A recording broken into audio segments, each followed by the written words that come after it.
Good morning.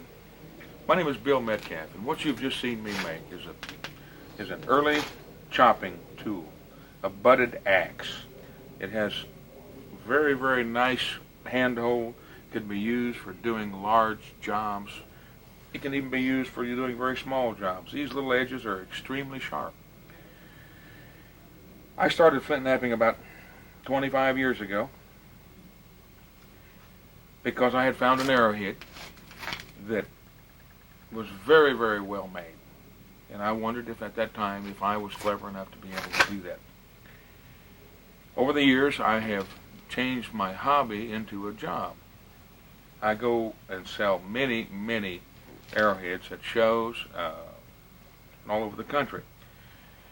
The thing that has happened that has become the reason that I'm here today is to mention that there is a tremendous amount of interest in other people in the United States today about how and why. And I have had many people come to me for lessons on the art of flint knapping. And what I teach is a very basic beginner's course for those people that have never broken a rock before. And I can go ahead and go on and get fairly technical and fairly detailed. I can do all of the flint knapping. I can make Clovis points with long flutes down the side. I can do all of it. However, the biggest problem that we run into today is that a lot of the people that do the real technical and very beautiful, first of all, a lot of them don't have time. It's their hobby, and they're not interested in teaching other people how. I have had tremendous success in teaching people the very basic course and getting them started and getting them rolling. What happens, they'll watch me for a little bit, and I make the big flakes fly, and they go every which direction.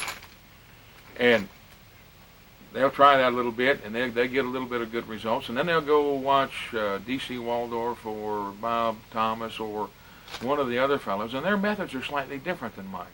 And what happens, time and time again, they'll try to work on their knee like D.C. does. They'll try to hold it in their hand like someone else does, and before long, they're all mixed up.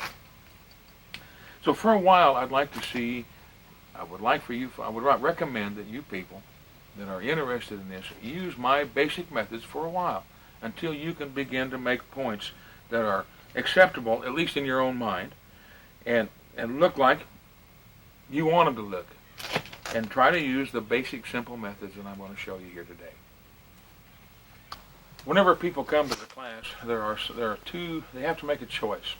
There are two choices that they can either use the deer antler tools and the hammerstone, which are the traditional methods, or they can use the copper tools.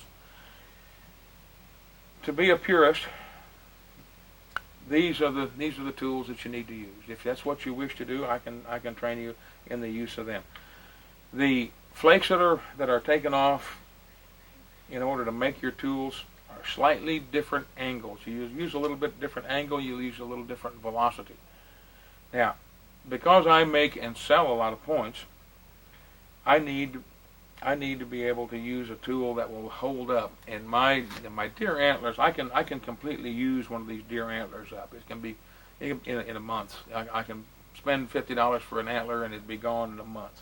Just because every time you hit a rock, a piece of your horn goes one way and a piece of rock goes the other way. So I choose to use copper. I have a fairly large piece of copper that does the heavier work, a medium-sized piece of copper to do the lighter work, and I've got a pressure flaker that is edged or has a piece of copper in it for pressure flaking. I use a rubber pad to protect my hand. It's a very stiff piece of rubber. You know, it's not a piece of tire. Everybody looks at it, they think it's a piece of tire. It has a notch that is cut in it, and it has to be fitted to the person. The notch has to be in a specific angle, and it has to be right or left-handed. And I also use modern equipment here. This is a piece of grinding wheel that I have broken in half so that I can edge and prepare the platform. Large pieces of material such as this are found all around the country. This particular one comes from Central Texas. When the beginner finds a piece of knappable material like this, it's extremely difficult to break into the rock and turn this large piece of rock into usable material.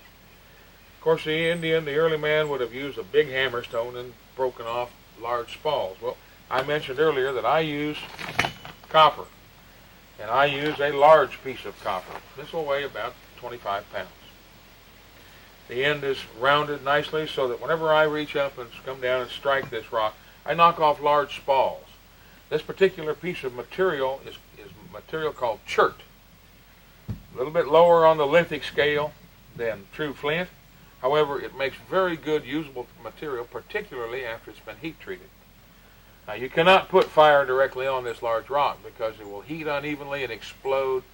Pieces go everywhere. So we have to knock off large spalls, and I'll show you how this is done.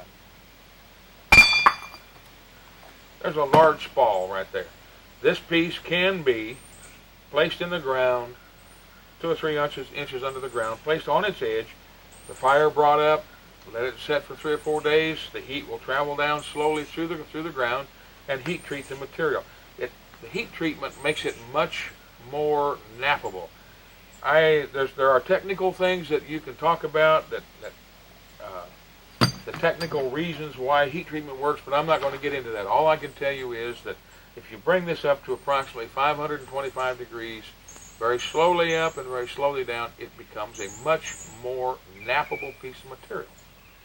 I'll turn it over and knock off a spall the other direction, using the same basic methods that we use on the smaller pieces. Now, for a beginner, this thing is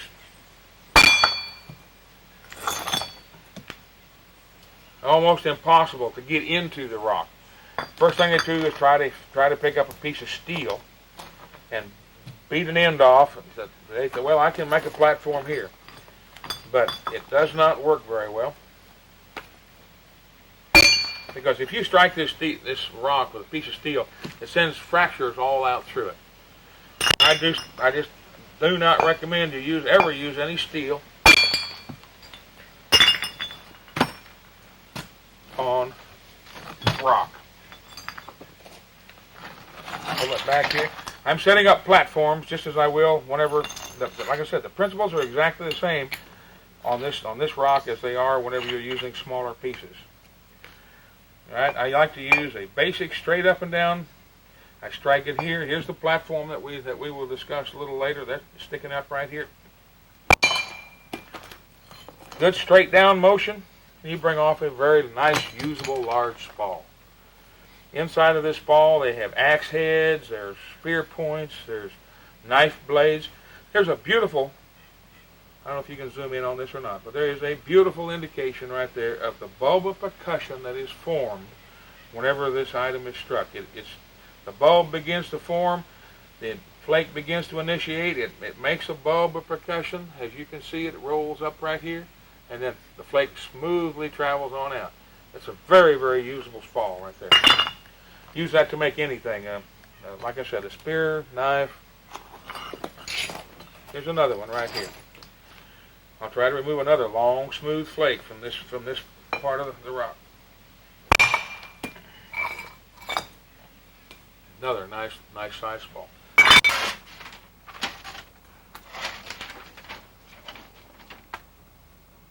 All right. Flint knapping is based totally on conchoidal fracture. And the best reference for that is where the BB strikes a pane of glass. Everyone's familiar with that. It knocks out this pretty little round disc out of the back of the glass. The BB comes flying through the air. It's going that direction. We've got the pane of glass. Whenever it strikes, it knocks out a cone out of the back. And whenever it strikes the glass, it creates a sound wave. The sound wave itself is what makes the flake initiate and makes the cone pop out of there. So everything that we do is based on the conchoidal fracture caused by sound waves. The cone that comes out of there is about 130 degrees. It's not like initially I would think that it must be a square corner and pop it right out, but it's a little wider than that. And this wider angle is what causes us to be able to take a piece of rock, it's a big old giant piece of rock, create this nice little platform area, and be able to send our tool, which works exactly the same as the BB, in that direction. It strikes that platform and initiates the flake and has it come off like that. It'll actually create a little bulb of percussion right there where it initiates and strikes. It'll create a little bulb of percussion, and the flake will come right on off. One of the big problems that people have when they come to me is that all their life they have been using a hammer swing, as in driving a nail. It works for them, and they're able to strike the top of the nail properly. But this is a little different. The nail, whenever you strike it from here, in this portion of the arc, whenever it strikes, the nail will bend but still transfer energy to drive the nail into the wood. You can hit it directly smack on and it drives it real well. Yet, if you hit it with an arc that comes over like this, the nail will bend a little bit and it still drives down into the wood. Unlike the steel nail, the rock does not bend. A sound wave goes through the rock, and it initiates a flake, but it will not bend. So therefore, we have to start with something that's going to be the same each time. And I like to see the folks that come to my class work on a perfectly straight up and down stroke. And try to get it like a trip hammer, nice and even, the same stroke every time. If they can get the stroke down pat and make it work for them, the stroke itself is then one standard. And once you can base a standard, then you can start out with something else. You can control the length of the flake that you want to take off by the angle that you hold the rock in your hand. I'm going to reach down here and pick up a rock. It was one that I knocked off a little bit earlier. And for this purposes of this tape, I'm going to call this the tail. The tail is that portion which is in the back of your hand. And you hold the tail up. You use a nice, smooth, straight down stroke. And you can remove flakes off of the rock. I like for my new students to pick up the rock and pick up a piece of rock and just totally use it up, making short little flakes that come smoothly off of the rock. Just little short flakes. I don't want them to pick it up and try to run flakes completely across. Everyone thinks, oh man, I've got to hit it here so that I can run a big long flake across the thing. I want them to learn by holding the tail up in their hand, holding the tail up, and the angle of this thing down. Now, meanwhile, you got your little BB traveling in this nice straight up and down stroke. And it's best to practice this stroke whenever you're by yourself, because it never fails.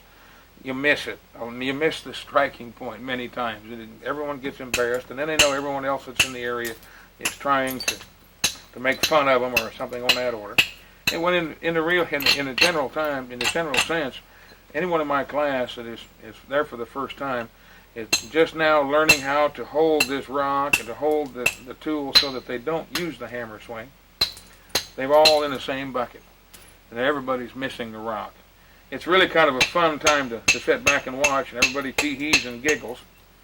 But it's a time whenever everyone's about equal, because even though you can hit that spot that you want with a hammer swing, it creates the wrong angle. If I reach up, hold this up here like this and swing in it with a hammer, it's going to drive this line, a compression wave, into the center of the rock, into the center, and the flake will not initiate. It'll go in there and die.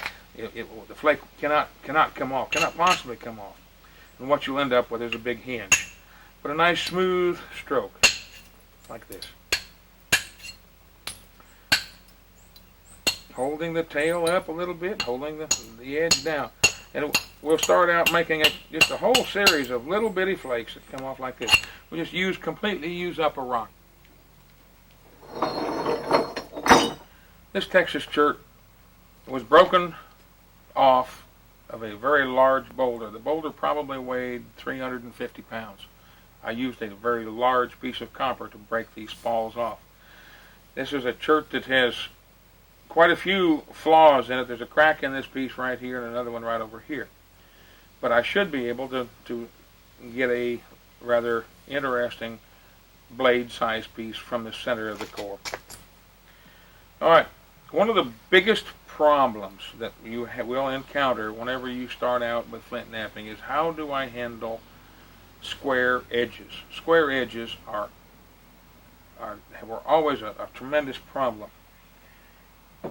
Square edges can be handled from one end or the other, but never strike directly. What happens? You can't hit anything. You can't hit anything there to be able to knock a flake off.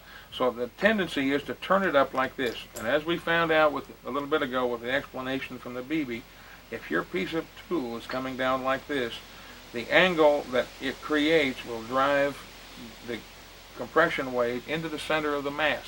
It will not remove a flake. It just doesn't happen. So what I tell people to do is to turn it around so that they can strike on the very corner. And this creates a flake. And as you can see from this angle,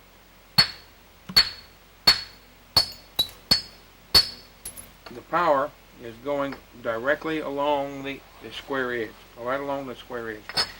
And whenever I remove a little flake, it creates just the right platform to remove the next flake. That flake will be, as you can see, that flake will drive towards the center, out to the center, and remove. Now we remove another little piece, we turn it over, the flake is removed going towards the center. Now we have a spot here where I've got more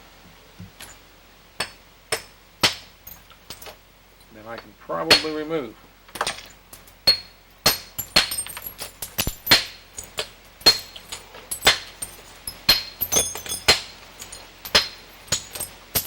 Now we don't have a square edge.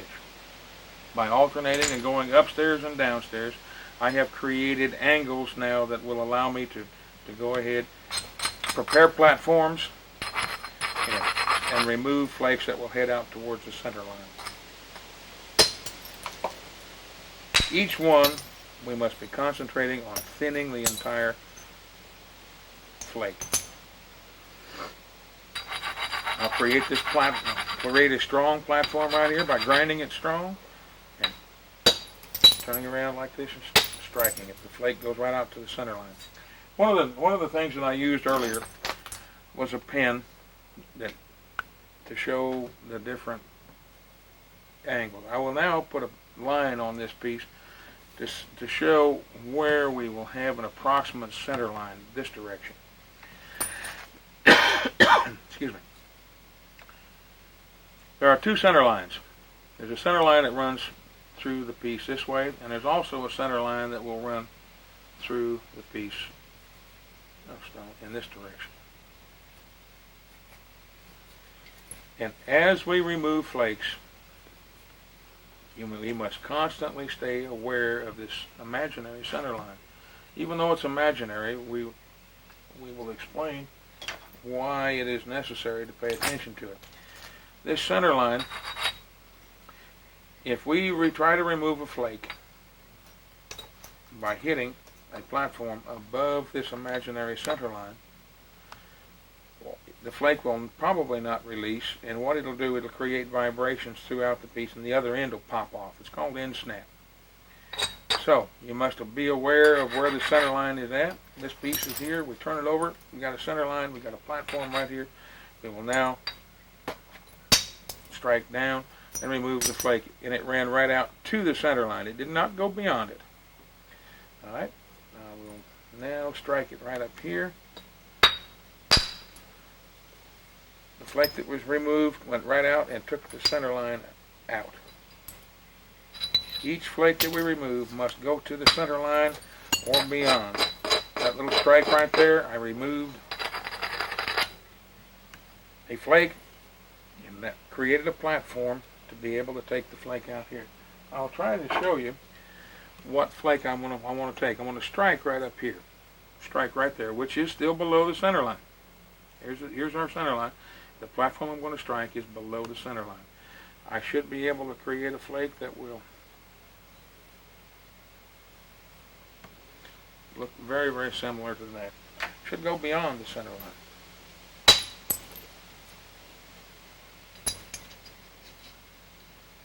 It went beyond the center line. It did not quite go as far as I had hoped it would, but it did go out here, take out the center line there and the center line in that spot. Turning it up, turning the tail up. This is the tail over here on this side. And turning it up and striking a little short stroke here to create a platform to strike in. Now the stroke that I used to remove the flake, if you had slow motion, you can see that it's a straight up and down stroke.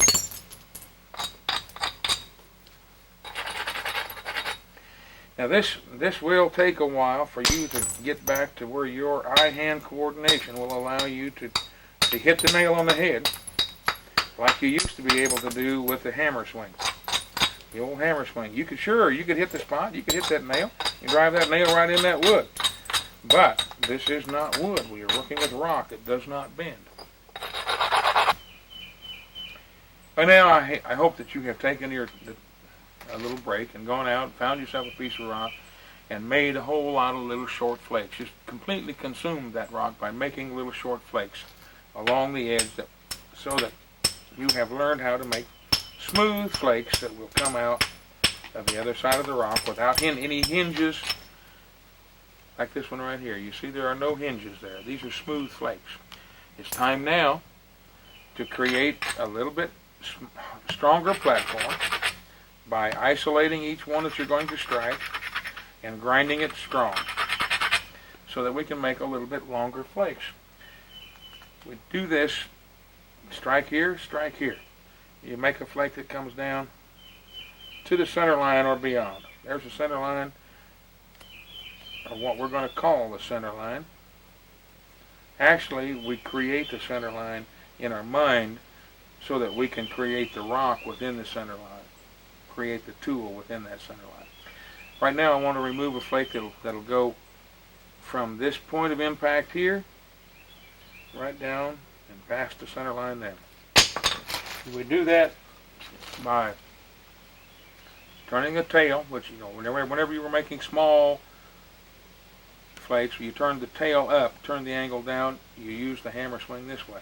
Now we're going to turn the material up a little bit and make a smooth flake that goes out towards the center line. I missed my spot a little bit, but the flake has now run out and taken out a portion of the center line. You see the little gap in the center line?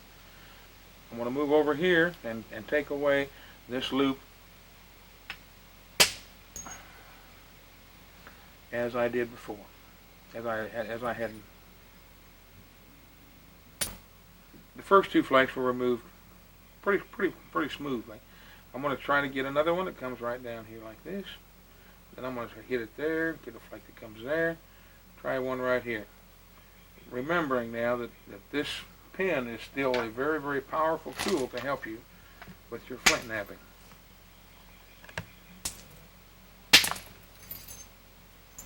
You see, those two strikes right there have removed most of that center line.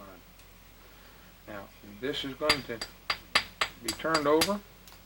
I have to isolate a platform here in order to remove this next flake. We have a problem in this right in here. There's a little dive in it. So I want to create a little lower platform right here to be able to get this flake to come out of there.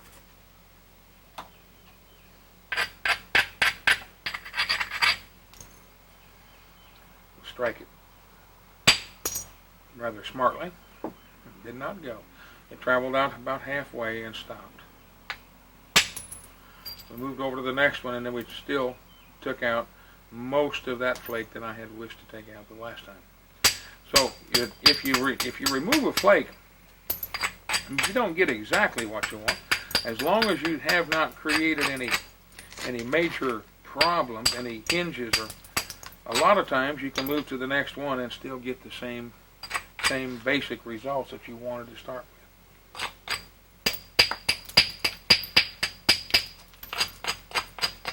I'm up here with a little short stroke right now, this little raking stroke, raising the platform up so that whenever I make it strong and turn it over, I will be working below the center line.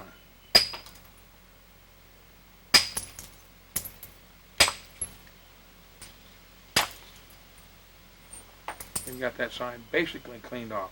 Got a little curve in it.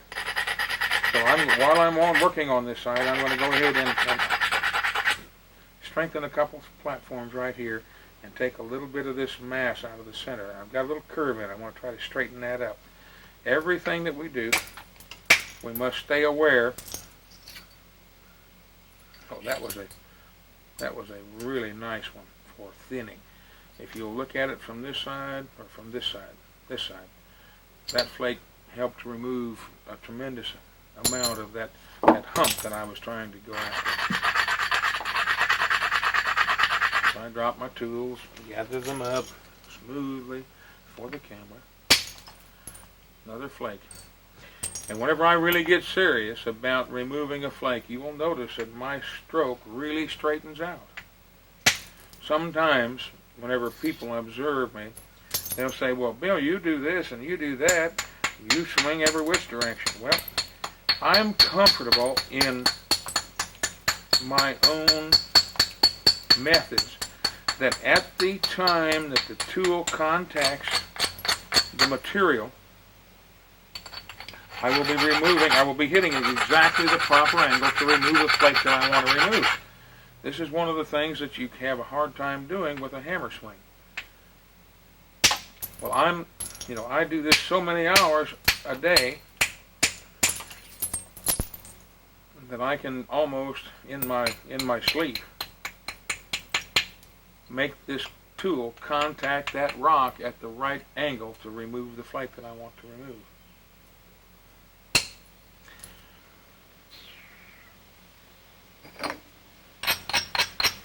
At home, as I sit in front of my garage doing this, I sit here when I don't have a cold. I'm sitting here calling the turkeys that live on the hill beside my house. I've had them come right up within 20 feet of me, poke their head through the fence to see where all that caterwauling is coming from.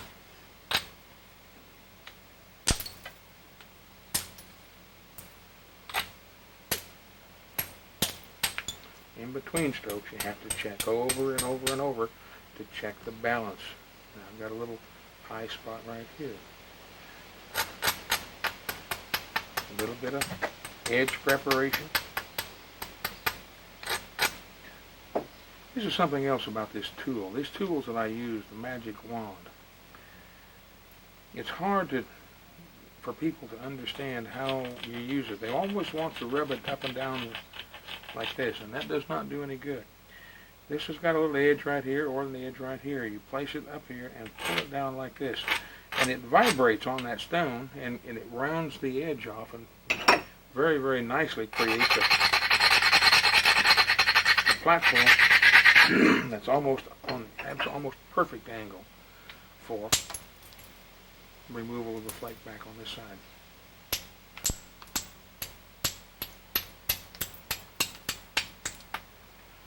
Pressure flaking. Several different ways of pressure. Everyone has their own individual preference. I pressure flake by using a rubber pad, placing it in my hand, and supporting the piece with the fingers. Now, because it's rubber, you don't squeeze down on the entire piece. You squeeze down kind of behind it, so that whenever you push on the piece with your pressure flaking tool, the pressure down will make the flake release, but the pressure down pushes the stone against the rubber and keeps it backing away from your tool. The power that I get, I'm a big guy, so everybody thinks, well, you got all kinds of power. However, the power that I use for pressure flaking comes from my legs. You squeeze the legs together, and it picks up a stop back here, and it picks up power from this one. And the inward pressure that it creates is what takes away the flakes. Now, each one of the flakes needs to be going to the center line or beyond. There again, we have a center line on this point. We place the center line right there. Give it a little moment to dry. And then we show how pressure flaking goes completely past the center line, removing the center line. Can you see that center line in the camera? Where it removed it? With 2 flakes, I have removed that much of the center line. The flakes have gone completely past the center line. Went right to it, but it did not remove the center line on that one. Right to it, but did not remove it. There's 3 in a row that went right out to the center line and stopped. The 4th one did the same thing.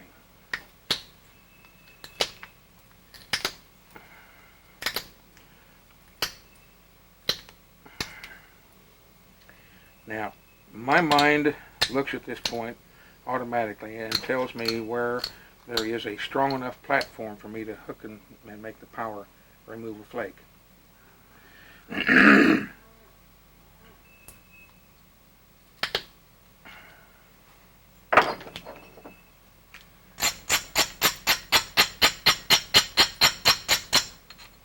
Here again, whenever you grind the platform, you never grind it at a 90-degree angle, because we have a problem with square angles. So you always grind it at a 30-degree off of vertical, and it creates a good sturdy platform with which to remove flakes.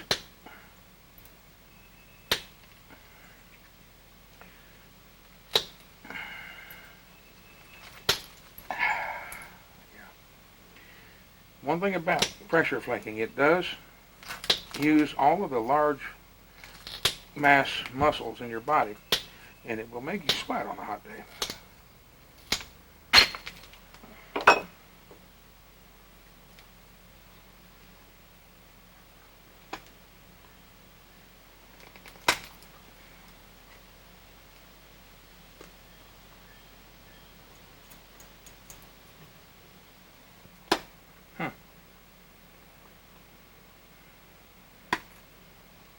Say bad words.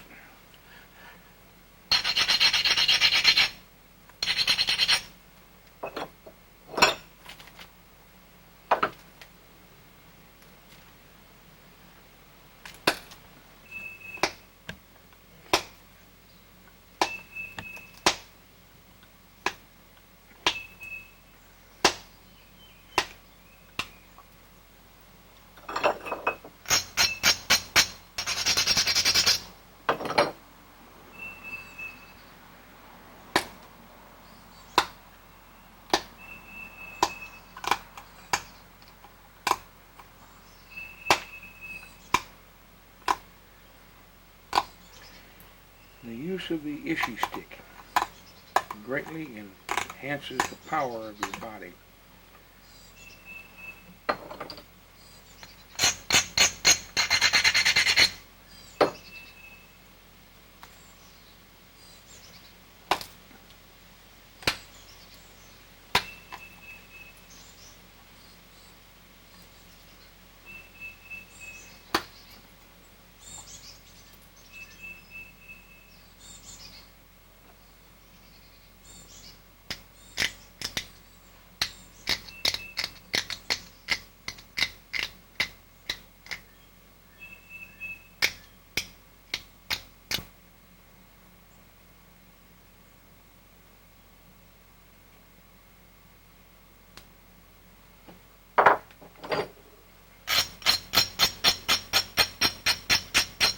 The Indian would have used sandstone to do what I do with this, is carborundum.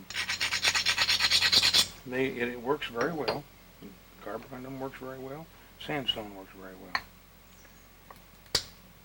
However, it seems to me like copper, the people that use copper are in kind of a hurry. And I think that the carborundum seems to the copper user like it's a little faster than sandstone.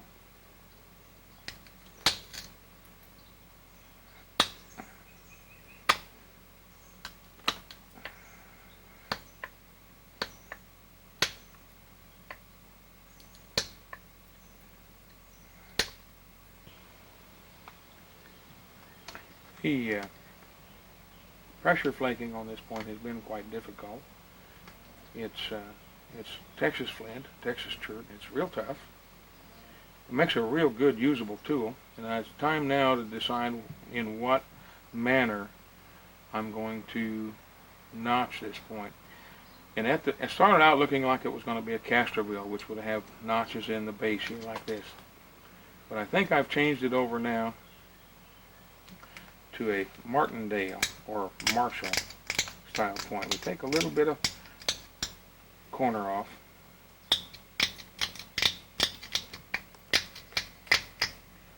And we go ahead and start notching right here. Now I'm reaching up from below the level of the pad, taking a hold of a small platform. By the way, in the center of this thing there is a center line. Down in this notch there's a center line, and each time we remove a flake we will be pressure flaking contact and below the center line in order to remove each flake. I like to put a center flake and then clean each side of the groove. A couple little grinding motions. That strengthens the platform. I reach in, I take a hold of the center of the platform and clean each side. That gives my tool a little bit of room to operate, because if you contact either side of the notch with the sides of the copper tool, it will create a situation that breaks the ear off of the point. So you go center, clean left, clean right. Reach in and get hold of the center. The center flake removed. Excuse me, I've had a little cold here. And as you can see, the notches move right out into the point.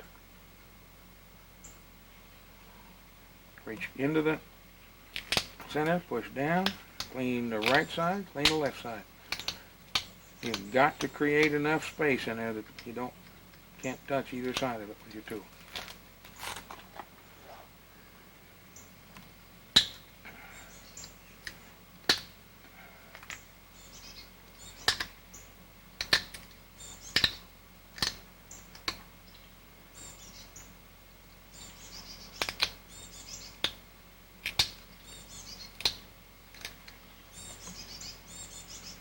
That side looks like a Casterville.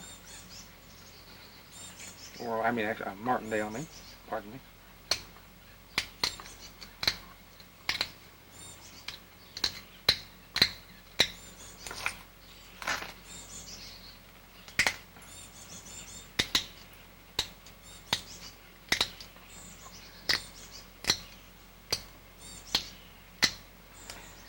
Clean the center out, get the center flake to go.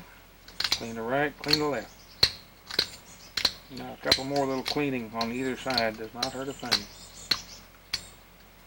It actually strengthens the center platform for the next flake to be removed over here.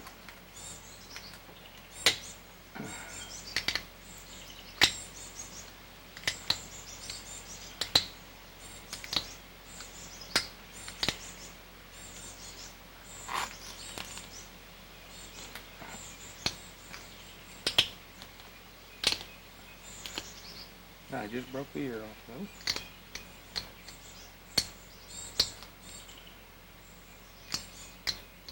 So we make the other ones look just the same. Now we create a little bit of a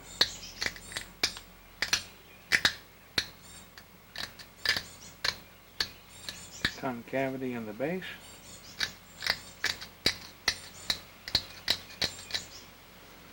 And if you're tripping around in Central Texas, you are very apt to find one of these kind of points laying in some of the old areas where the Indians traveled years ago.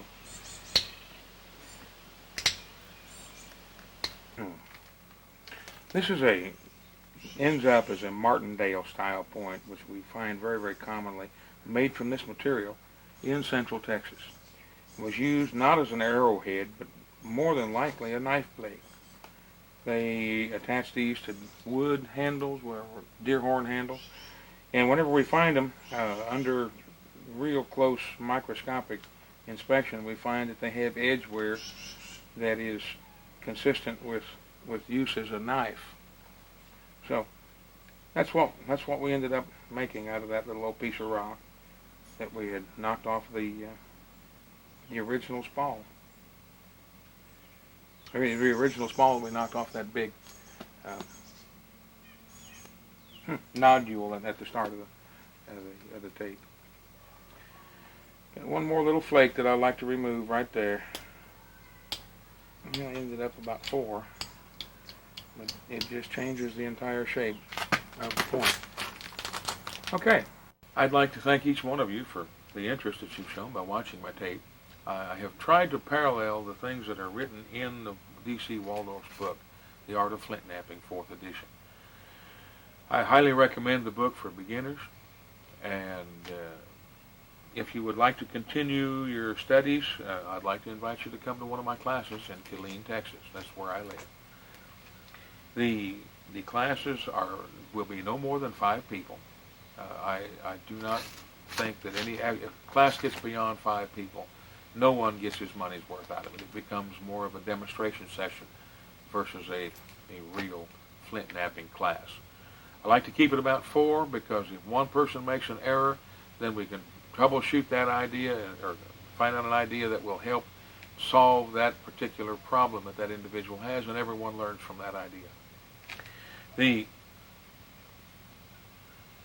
next step, of course, would be to buy tools and material to work with. I sell tool kits.